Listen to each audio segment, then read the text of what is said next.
Swayam Prabha. Digital India. Educated India.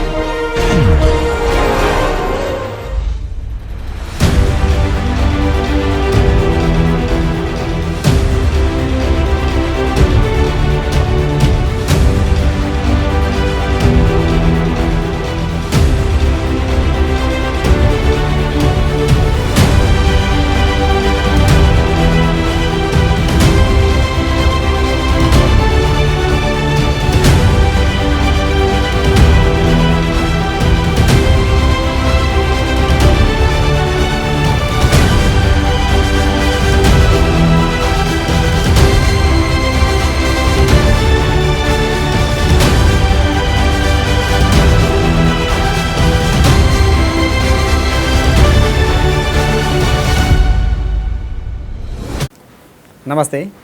Welcome to the fourth session of the course Yoga and Positive Psychology for Managing Career and Life. In this session, we are going to examine the yogic tradition through the lens of positive psychology.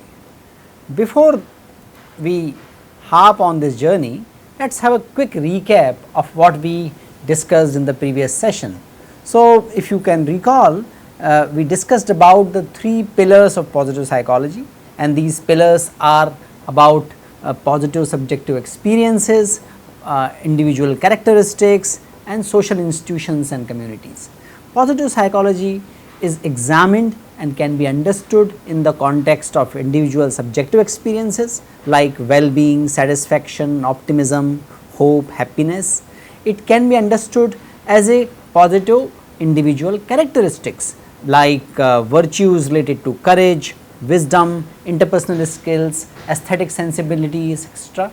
And there is a macro aspect of positive psychology as well, that is related to the social institutions and human behavior in the institutional climate and institutional context. So, we discussed about these things. We also looked at that positive psychology is now entering in the second wave, as some people call it.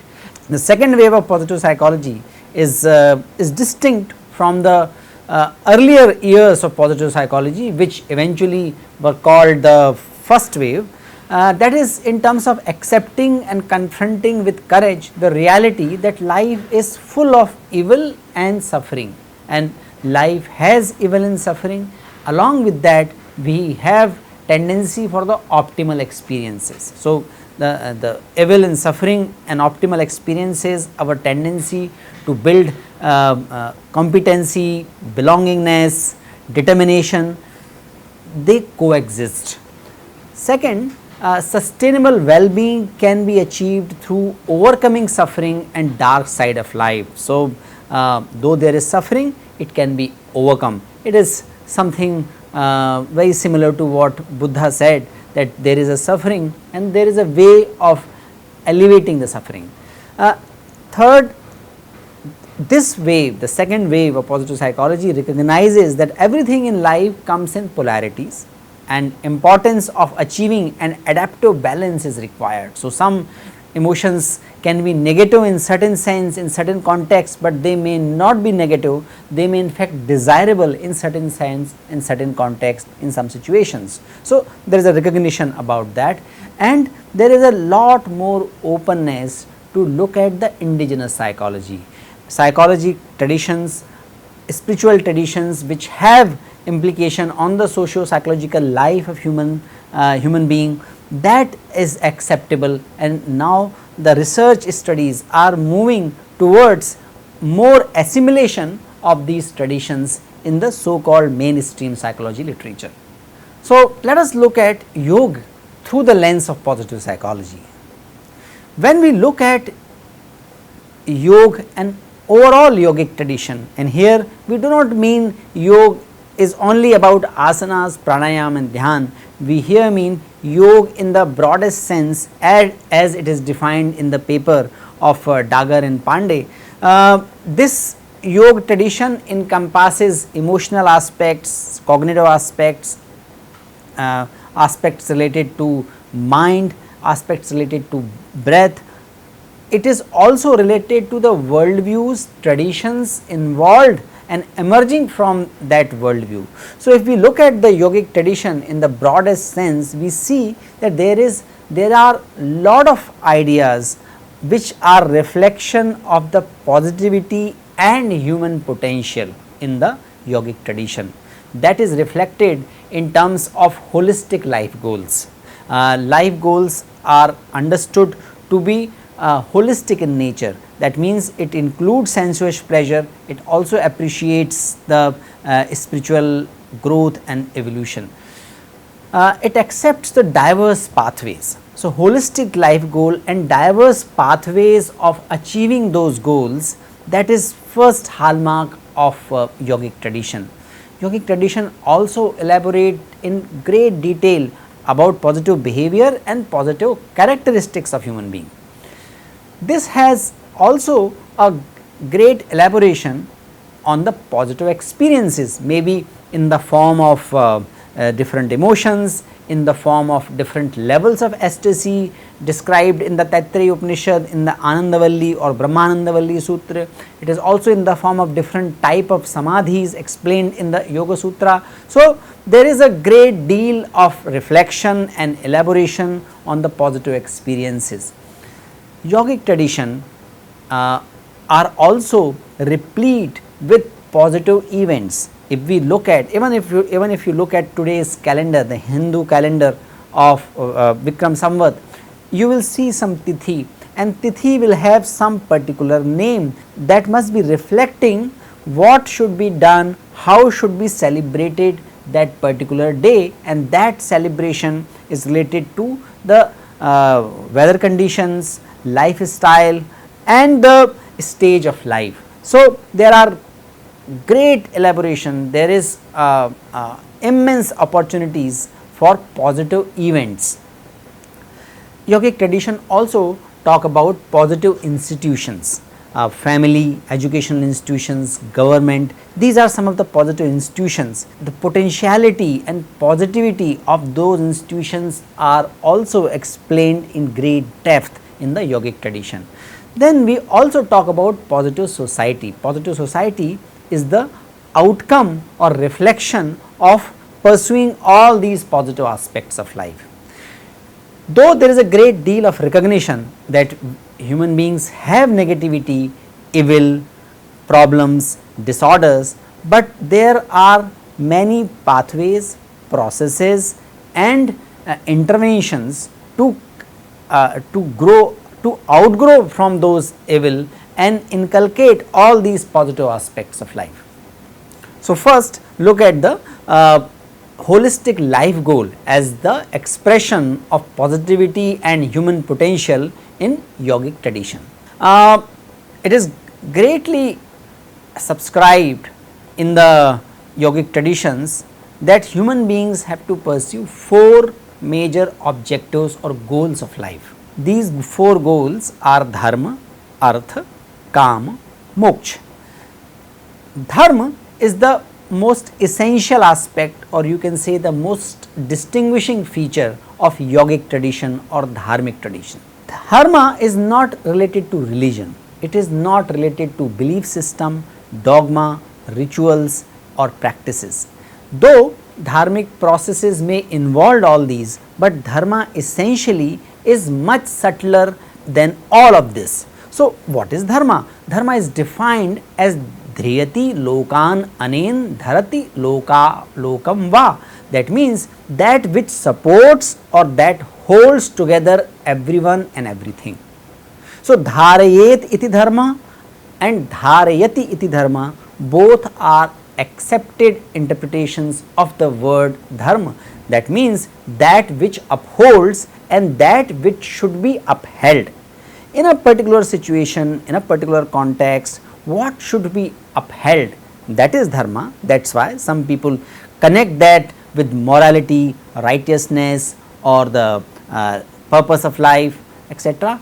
And that which upholds, that means that is also related to the intrinsic subtle universal order in the world and choosing our action not to disrupt that harmony. Now, what is the criteria? Whether what I am choosing at the moment, whether what is considered or what I am considering dharma of mine in a particular situation, whether it is correct or not correct, what is the criteria? So, criteria comes from the Vaisheshik darshan, which says yatobhyudayani shreyas siddhi sa dharma, that which brings abhyuday and that which brings shreyas. So, that which brings abhyuday and that which brings shreyas, that is called dharma. What is abhyuday? Abhyuday is the word combined by abhi, uday. Abhi means all encompassing or going beyond the individual. Uday is arising, uprising or evolution. So, that which results into collective growth and development, that is abhyuday. And nishreyas, that means that which brings the spiritual evolution, that which brings my understanding and experience of oneness with overall existence. So, that is spirituality, that is adhyatma in the Indian tradition. So, dharma is defined as something, the criteria for dharma is that which brings the collective development, abhyuday and nishreyas, spiritual evolution, that is the dharma. That is the first objective of human life. Second objective is artha. Artha means worldly wealth, that is more connected to the material aspect, material possessions. Arth, that on which transaction can take place, that which is related to the social recognition. So, material possession being valued by human being. So, artha is the second objective. Kama is the third objective, that is related to sensuous pleasure. It is also related to the psychological needs. So, sensuous pleasure, psychological needs are not being looked down upon, they are accepted as valid life goals. And last but final objective of human life as prescribed in the yogic tradition is moksha, transcending desires and attachment. And moksha is defined by different traditions in different language. For example, moksha according to Ashtanga Yoga is more like attaining samadhi. Moksha in the Bhakti Yoga is attaining that loka, that level of consciousness to which my Ishtadev, my deity belongs to. From the Jnana Yoga perspective, moksha is defined as realization of Brahman, and basically it is a self realization of Brahman, because Brahman and Atman, individual self or universal self, are not distinct. That distinction what people experience is result of their ignorance. So, when we remove the veil of ignorance through the practice of Jnana by pursuing true knowledge, we attain moksha. So, moksha is defined in different languages in the different pathways, because there is a diversity, there is an acceptance of diversity of multiple pathways to achieve the ultimate objective of human life, and that is why they use different languages. In this picture, we have tried to explain these four aspects together. So, in the background, the cycle or the chakra you see is reflection of dharma. Dharma is reflection of the cyclicity of the nature. Dharma is reflected in the governing principles. It is reflected in the universal harmony which is must for life to sustain. So, that is the background, and in that background and that being the guide, we can pursue artha and kama. So, the other two pictures are related to those, but the final objective is to transcending all that. Final objective is to be free from all this, all these pursuances. So, that is the fourth objective. These are together called Chaturvarg. If we look at the most of the economic thinking, they recognize the artha and kam. So, they recognize the Dvivarg, and that is what distinguishes a typical materialistic economic thinking and yogic perspective, because yogic perspective also brings two other aspects, dharma and moksha. Dharma is matter of realization, that is why it cannot be equated with ethics. However, it is not opposite of ethics. Ethics is the codification of dharma. However, any kind of code cannot be relevant for all the people all the time in all the situations. So, it is important to have that dhruti, to have that sense, to have that perceptibility to decipher or to identify what is the dharma in a particular stage of life, in particular context, in particular situation. And to get that understanding, we need to purify our mind, and purification of mind is the process of yoga sadhana. Purification is the necessary condition for the self realization. This also reflects that the basic assumption of the Indian psychology and yogic tradition is that human beings inherently are divine, but their divinity is overshadowed, the light of their divinity is overshadowed by ignorance, and that ignorance is nothing but recognizing human life, individual life separate from the collective life or separate from the universal life. That is the ultimate expression or ultimate manifestation of ignorance. To remove the ignorance, we need practice, and that practice is called sadhana.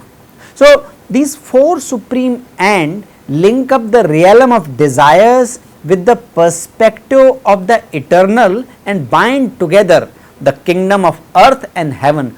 These are the beautiful words written by Dr. S. Radhakrishnan to explain and to explicate the nature of these four objectives. There is a short video of which the link is given of Satya Nadella, and in the conversation in this video, Satya Nadella says that family life, taking care of society, taking care of your people, taking care of your organization, taking care of the personal well-being, all these are equally important goals. So, it is not the matter of balancing, it is a matter of harmonizing all these. You can watch that video, which is in a way reflection of the all four objectives as explained in the yogic tradition. You also have the link of dharmawiki.org, and this is a repository of explanation and elaboration of many yogic concepts we have used till now, and we will be using in the upcoming sessions. So, this is about the holistic life goals, meaning and purpose as we understand in the current times. Next aspect of the yogic tradition is about recognizing all shades of emotions. So, many of you must have heard about 9 or 10 rasas. Shrangar is related to love and attractiveness, Hasyam is related to laughter, comedy, mirth, Raudram is related to fury, Karunyam is expressed through compassion, mercy, Bibhatsam is reflected in disgust and aversion, Bhayanak is also recognized as rasa, as juice of life, as essence of life, as essence through which we experience life, and that is related to horror and terror.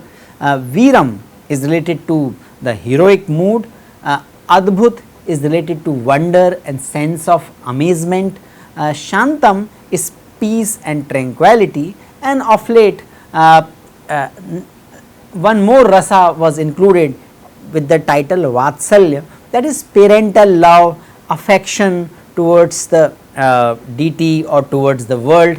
That was more popularized in the medieval period when bhakti, the devotion movement, was at its upsurge. So, if you look at these list of emotion, these are rasas. No rasa is considered to be more or less important. They are accepted as the expression and experience of life. So, all rasas can be directed towards creative expression. So, you will see in the Mohiniyattam or Bharatnatyam, you will see all the rasas being explained. In the sculpture, we see in so many temples, all the rasas are explained, all rasas are accepted. So, there is a tendency in the yogic tradition and Indian tradition to embrace all form of emotions and accepting the possibility of elevating the human mind and human soul to the next level, to the higher level of evolution through all the rasas. And if we try to understand the emotional intelligence from the perspective of yogic tradition or Indian tradition, keeping these rasas in mind, we can very simply say that our ability to experience all rasas and ability of coming back quickly to the Shantaras is the definition of emotional intelligence. So, Shantaras is like zero gear.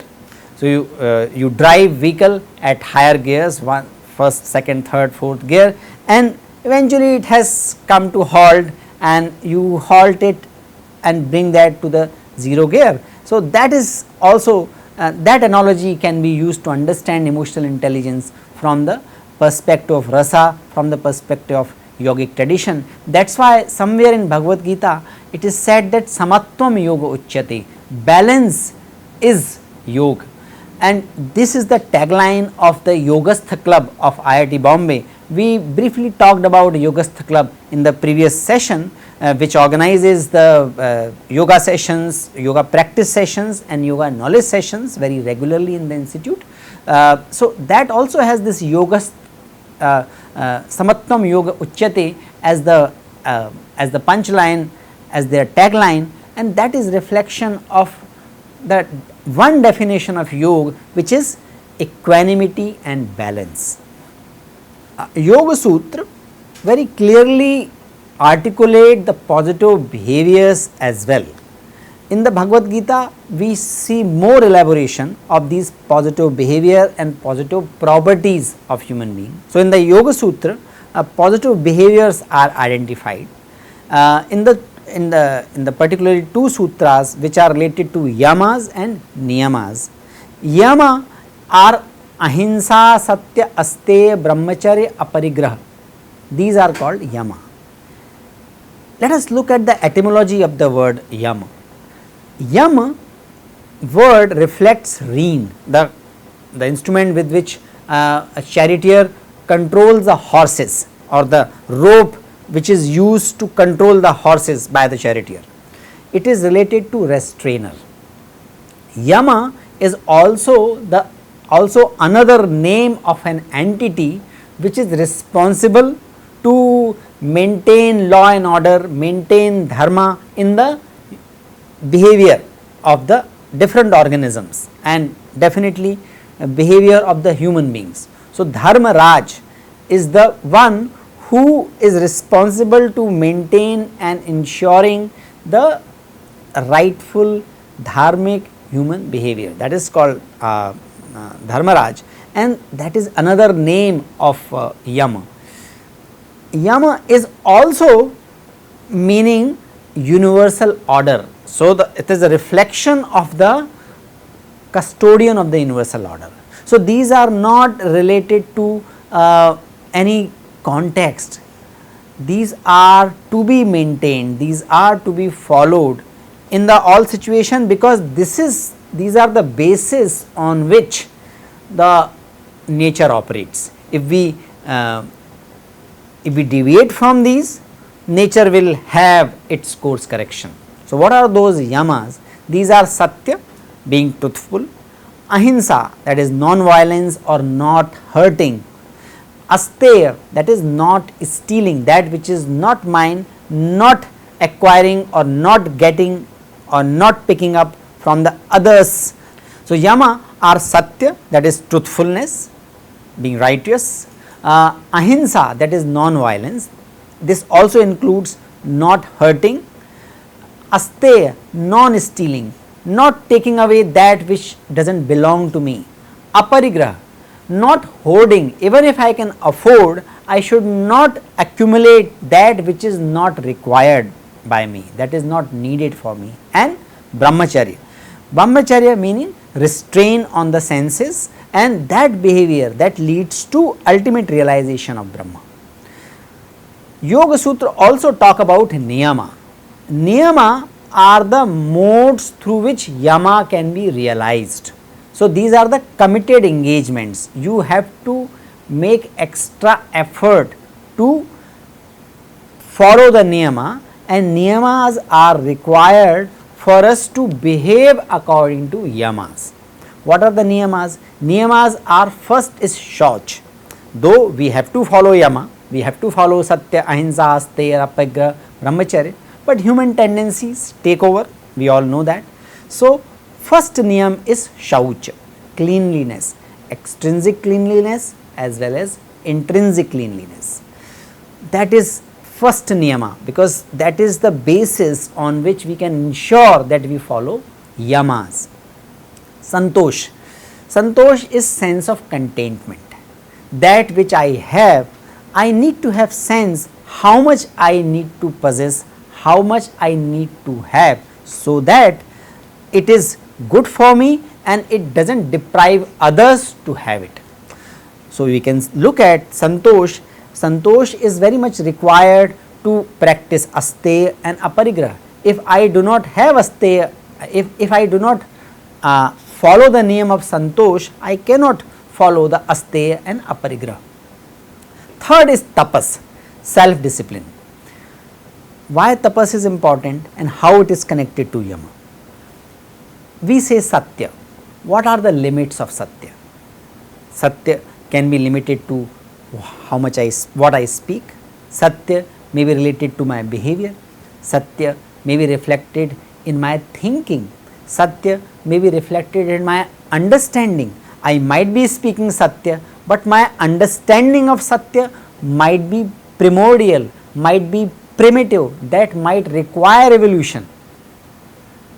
Similarly, Aparigraha, how much I can consider important, how much I consider useful for me individually. So, there can be different levels of Aparigraha. How much I can give in the donations, how much can be given for Dhanam, and how much I should keep for myself, my own uses, that degree can also vary. So, we need to keep developing the capacity to not be dependent on external possessions, and that practice requires regularity. That practice, the higher level of Aparigraha, higher level of Ahimsa, higher level of Asteya are not possible without consciously taking up hardships, without consciously controlling our mind, without consciously regulating our desires, and that is called tapas, that is self-discipline. Swadhyaya, I may consider that something is Satya, something is Ahimsa, something is Asteya, and I am following it, but my understanding might be incorrect. My understanding requires to get sharpened every day, because every day brings different context, every day brings different situation. So, we need to consciously and continuously keep reflecting on our behavior, on our thoughts, on our words. So, how can we do that reflection? For the self reflection, we need to read, we need to study the text, we need to study the Shastra, Yoga Sutra or Bhagavad Gita. The Prasthantraya, these are considered the most important Shastras for Swadhyaya, self reflection and self study. That self study is required, because without self study there cannot be self reflection.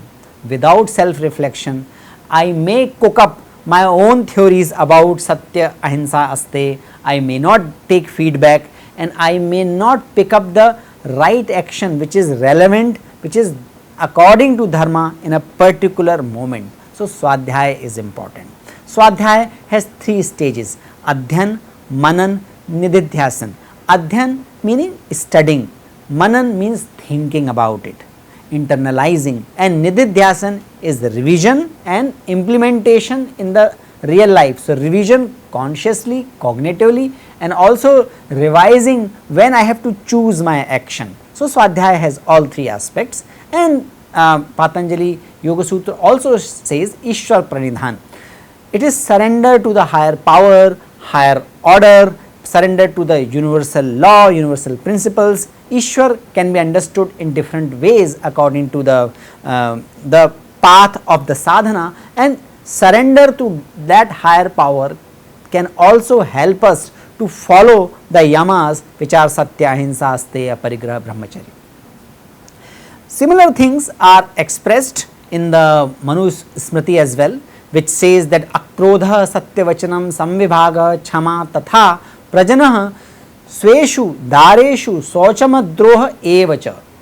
Free from anger, sharing wealth with others, forgiveness, procreation of children from only one's wife alone, following purity, absence of enmity, straightforwardness, maintaining people dependent on oneself are the set of 9 rules. So, this is described in the Manu Smriti. The picture you see is the reflection of Patanjali, the sage who is attributed this great work of documenting the yogas in the form of the formulaic composition Yoga Sutra, and his head is reflected with the heads of the snakes. Snake in our tradition is considered to be most receptive organism. So, Patanjali is considered to have the receptivity equivalent to 100 snakes. That is why his head is reflected in the form of the Sheshanag or the snake which has 100 hoods. So, we all know that all the chapters of Bhagavad Gita are called yogas. They are different aspect of yogas. So, for example, first chapter is known as Arjun Vishada Yoga, second chapter is known as Sankhya Yoga, 15th chapter is known as Purushottam Yoga. So, this whole Bhagavad Gita is also considered a yogic text, and in this yogic text, in the 16th chapter, positivity, human potential is elaborated in the most extensive ways. These are called Daivi Sampada and Asuri Sampada. Daivi is divine, Asuri meaning demonic, Sampada meaning possessions or property. These are also qualities, but these are something which can be changed as well. So, Daivi Sampada and Asuri Sampada, these are the two straight classification given in the 16th chapter, which is perhaps the most detailed exposition of human potentiality and positivity. These shlokas are Abhayam Sattva Sanshuddhi, Jnana Yoga Vyavasthiti, Danam Damascha Yagyascha, Swadhyayas Tapa Arjavam, Ahimsa Satyam Krodhas Tyagah Shanti Rapaishunam, Daya Bhuteshu Lolutvam, Mardavam Hir Chapalam, Tejah Chama Dhriti Socham Droho Nati Manita, Bhavanti Sampadam Daivi Mabhijatasya Bharata. These are 26 Devi Sampada or divine qualities. These are most pious qualities. These are something to be looked up to. These are something we need to develop in ourselves. These are the also reflection of the human potential and human possibilities. These are also the ways of realizing ultimate human possibility. So, these are the goals as well as the path to pursue the human excellence according to the yogic tradition, and this excellence is ultimately reflected in the liberation, but it is also reflected in the very refined sense of calm and also well developed system for earth. material possessions and the sensuous pleasure, to enjoy these two for the long duration, which is not in contradiction or in disharmony with the world, for that also these qualities are required. We are going to have a separate session on the Daivi Sampada, because they are not eclectic features or eclectic qualities. These are reflection of the 5 core qualities which are explained at different places in the yogic tradition. Nirmana moha, jitasanga dosha, radhatmanitya, vinivritta kama, dvandar vimukta, sukadukka sange, kachanta moodha padmam dayam tat. So, these 26 potentialities can be clubbed into those 5 things, and those 5 things are reflection of the yogic worldview and the ideals of life. So, we are going to have a more detailed conversation on these Daivi Sampada, these qualities, but to understand it briefly, but to have some idea, we can explain few of these in this session. So, the first quality, the first human potential, the positive human potential is abhayam, fearlessness. Swami Vivekananda in his lectures explained this at many places. He says that the theme of Vedic literature, the call of Vedic rishis is being abhih, be fearless. Why fearless, and for what fearless? For what fearless? We have to be fearless to follow our dharma. If we look at the first and last word of Bhagavad Gita, these are dharma and mama. So, this text is about discovering our dharma.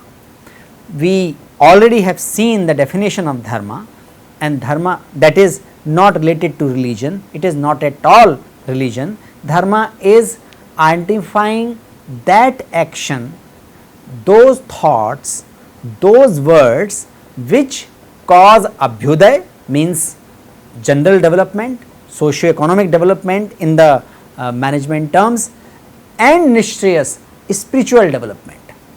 So, that which result into both, that is dharma. That is expressed according to our aptitude and station of life. So, being fearless in following our dharma. Without being fearless, we cannot follow our dharma. So, that is why the first quality identified in the list of the Daivi Sampada is abhayam. Second is sattva sanshuddhi. Sattva sanshuddhi, sattva we will explain it in the later sessions in more detail. Sattva is the righteousness, satya is the illumination, satya is the harmonious aspect of life.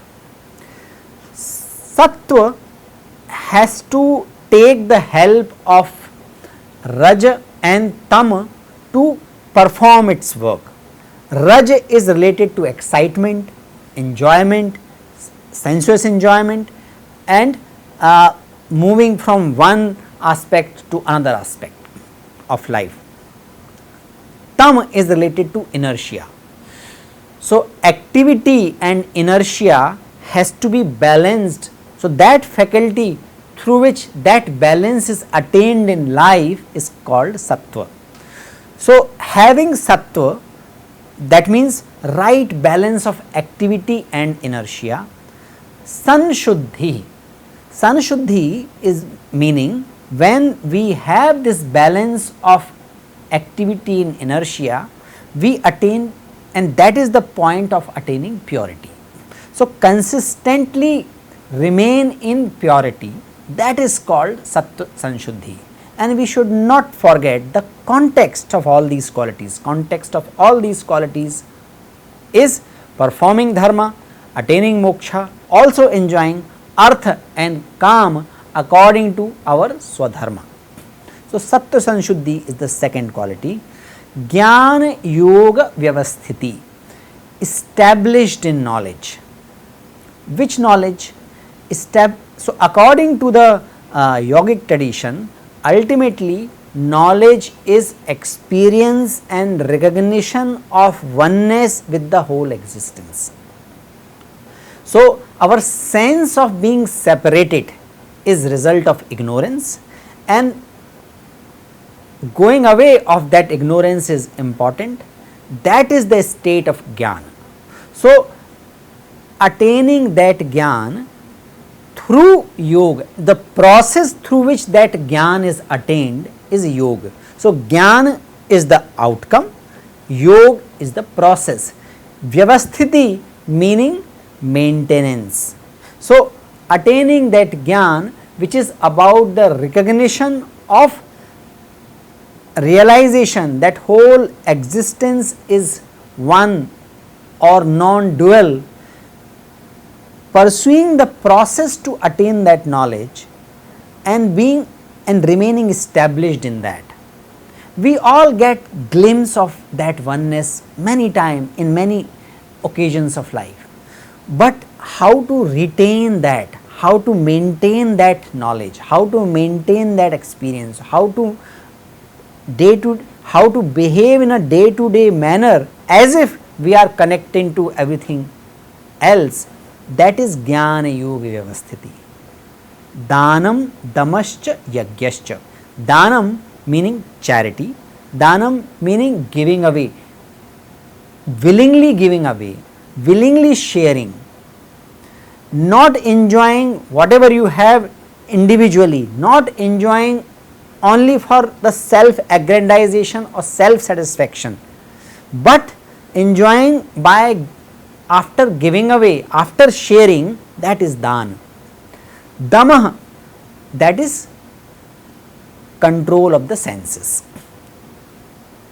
In order to practice all these potentialities, there is something which comes on our way, which are the obstacles. That obstacle are about our tendency of the man to enjoy the sensuous pleasure. Sensuous pleasure is not unacceptable, it is acceptable in the form of kama, but uncontrolled enjoyment can create problem in the world and can create problem for our individual health. So, having that sense of self control, that is dhamma. Yajna is performance of sacrifice, doing something in a selfless manner, all that which is done for others in the selfless manner is qualified to be yajna.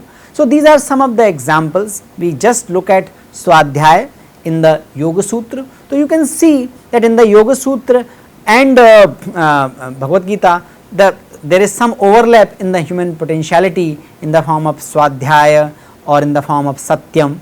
So, these qualities are the positive human potentialities accepted in the yogic tradition. We are going to have more detailed discussion on those in the later sessions. Those who are the student of social sciences must be aware of the construct validity, and one construct validity meaning whether that construct mean what it's supposed to mean or not. So, that is the construct validity, and construct validity is not only is established not only by looking at the correlations of this construct with other constructs. The construct validity is also established by looking at the opposite constructs. So, in order to understand the human potentiality, the positive human potentialities of the human being, we also need to understand the negative potentialities or negative properties. These negative properties are called Asuri Sampada. Why it is called Asuri Sampada? Asuri, the word come through two roots. Actually, we can understand asur in two ways. First way is the as dhatu, the root word, fighting, shouting in the anger, or throwing away something, or hitting someone. So, those who are engaged in these kind of behavior, fighting, shouting, snatching, those are asur. So, these are the Asuri Sampada. Asur is also a term used for disharmony, because sur meaning harmony.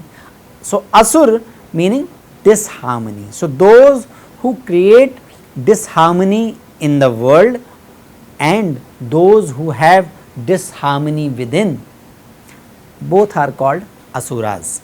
So, what are the asuri sampada? That is also required, because without understanding asuri sampada, we cannot understand Daivi sampada, the divine qualities, which we just touched upon and discussed in the previous slide. What are the asuri sampada? Dambho darpobhimanascha krodha parushyameva. Only 6. These are the 5, and 6th one is agyan. Dambho darpobhimanascha krodha parushyameva agyanam chabijatasya partha sampadam masurim. Dambha, darpa, krodha, parushyam, agyan. These are the 6 asuri sampada. We can consciously inculcate the human potentiality, the positive characteristics or positive properties, divine properties, which we looked at in the previous slide. We can also consciously work to remove these negative qualities. In both ways, we can attain the true human potentiality. In both ways, we can not only realize our swadharma, but we can thrive in our life. Because when we identify swadharma, when we identify what is my aptitude, and also identify how can I offer it to the world to maintain the world order, how can I offer it to enhance the harmony in the world, then my life also get harmonized within and without. So, these 6 qualities are dambha, darpa, abhimana. What is dambha? Dambha meaning hypocrisy. Dambha meaning that which you are expected to do, for that you are showing off. So, showing off even for what is your natural expected behavior, so that is dambha. I have to listen music, I can do that, but if I play it at very high volume, that is dambha. I have to do the customer service, I have to teach students, I have to do my project, but even for doing my project, even for doing my normal work, expected work, I am showing off. That is dambha. Darpa, when show off combines with arrogance. Darpa is also not showing off what we have done, darpa is also showing off and arrogantly showing off our power, our connections, our references, our possessions. So, darpa is being extra ostentatious, making others feel small. That behavior is darpa. That is why darpa also means bad order. Dambha, darpa, abhimana. Abhimana is breaching the limits of self-esteem. We always, we have to have self-esteem. That meaning we need to have confidence on whatever we are doing. We should not start questioning our self-concept just at every stage in every conversation. We should not feel that. However, crossing that genuine limit, crossing the rational, reasonable limit of self-esteem is abhimana, that is conceit. Krodha is the 4th asuri sampad, that comes from the root word krudh, that means losing balance. So, krodha means losing internal balance in even small unfavorable situation or unfavorable behavior. Someone has done something, I am a manager, even the small aberration in the behavior of my subordinate make me disturbed, make me hyper, that is krodha. So, not losing out balance when something happens or when something takes place in front of us which is not favorable, that is krodha. Krodh generally arises from my attachment or moha. We need to control that. That also has to be regulated. It has its utility, but it has to be regulated. And again, what is the criteria for regulation? The criteria for regulation is dharma and swadharma. Whether it is causing abhyuday and nishreyas, and whether it is according to my aptitude and my way of contributing to the world, these are the supreme criteria against which I need to regulate my krodha. Paurushyam is harshness. Some people have natural tendency to use harsh words for others even without any apparent reasons. This is more verbal expression of krodha, and many times it is quality in itself. Many times people use abusive words, abusive language even without krodha. So that is the fifth Asuri Sampada, Paurushyam, harshness, abuse, using abusive language. Last but probably the basis of all these five is Ajnanam, and probably that is why Ajnanam is put up in the second line of the shloka. Ajnanam is ignorance, and we have seen that what is the Gyan? The ultimately Gyan is the recognition and experience of oneness of life. Yog means that which joins, that which reconnects. Otherwise this world is all connected. The origin of this universe started with the one point, and then it manifested in the diverse forms, and the diverse qualities and properties were acquired by these diverse forms. Not recognizing that and not experiencing that, that is Ajnana. And when I distinguish myself from others, when I do not experience oneness with others, then naturally dambah, darpah, abhimanah, krodhah, paurushyam occur in our life. That is why Ajnana is the foundation of all the Asuri Sampada.